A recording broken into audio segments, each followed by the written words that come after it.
Well, some things you want to look for, first off is safety. If there are overhead power lines, obviously that's a bad place for a tree. Sometimes underground utilities dictate where plants can go, so always call 411 to get your locates done in your yard before you dig. But other than that, you're looking for color variety in your landscape beds, you're looking for height variety in your landscape beds.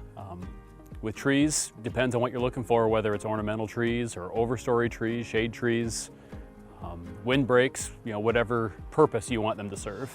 So I typically measure with the butt end of my shovel. You dig the tree hole twice as wide as the root ball or the pot of the plant, and then from the bottom of the pot to the root flare or the top of the dirt in a pot.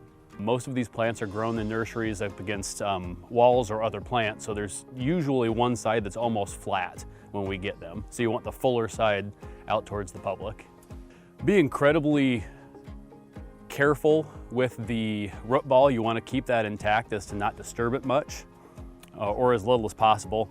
Especially in pots, if you take the plant out of the pot, you notice the roots are spiraling around there.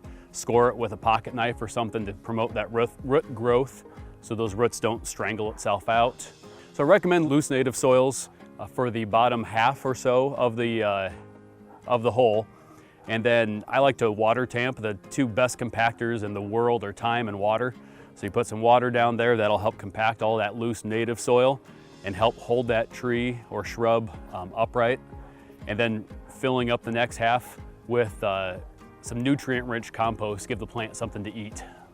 I generally stake any single stem tree that I ever plant. You want to make sure that you're using at least 2 tree stakes.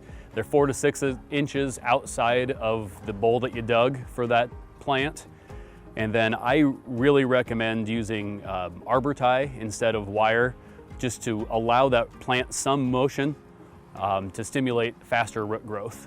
I'm a huge believer in mulch for any plants, whether it be landscape beds or trees.